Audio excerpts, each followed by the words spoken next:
Good morning, brothers and sisters. This is an article entitled, "We're in a War, and its battlefield is waged in hearts and minds," by Hal Lindsey.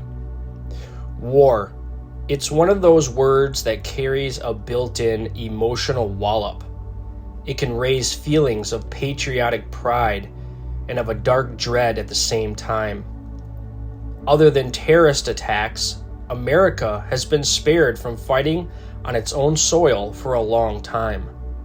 But if you look back at World War II, you see that even on the home front, a place of seeming peace, lives changed dramatically.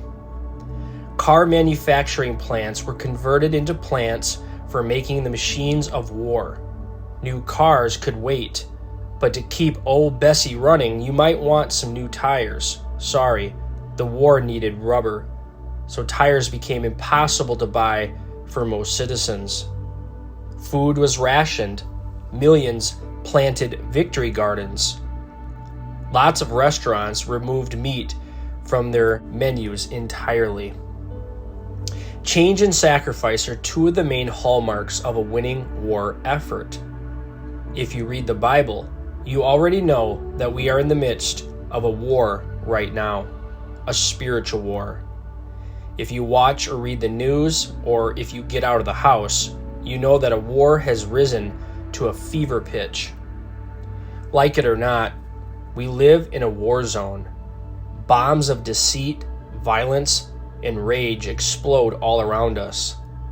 This spiritual war is not hypothetical, and it is not a metaphor. It is a real war with real casualties and real collateral damage. But a spiritual war is not to be fought with guns, fists, or missiles. In John 18:36, Jesus said to Pilate, "My kingdom is not of this world. If my kingdom were of this world, my servants would fight."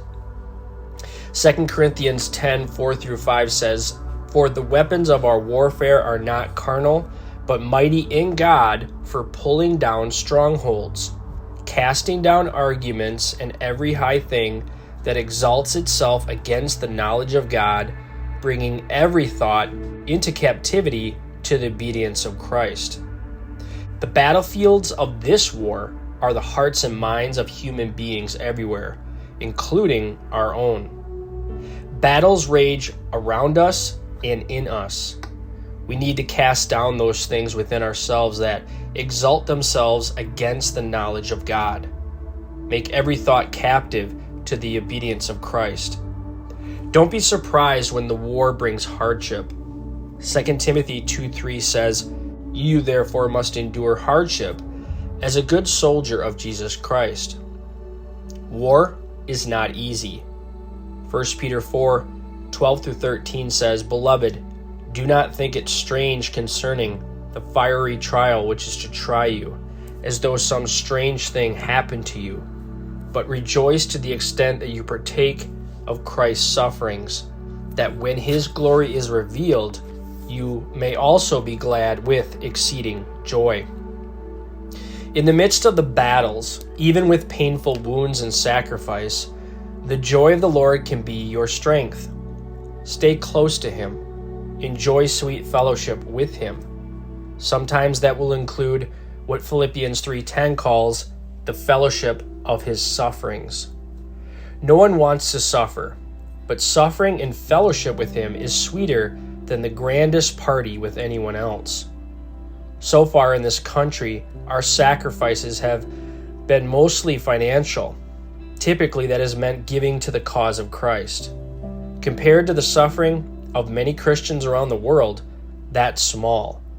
And when we give well, it is highly effective for the cause of Christ and therefore of peace for the world. Will the war become more severe? Until the rapture takes place, the general trend will be toward a world of increasing chaos and persecution. In John 16:33, Jesus said, "In the world you will have tribulation." Then he added this glorious statement, "But be of good cheer, I have overcome the world." In other words, he has already won the war. And that means we have too.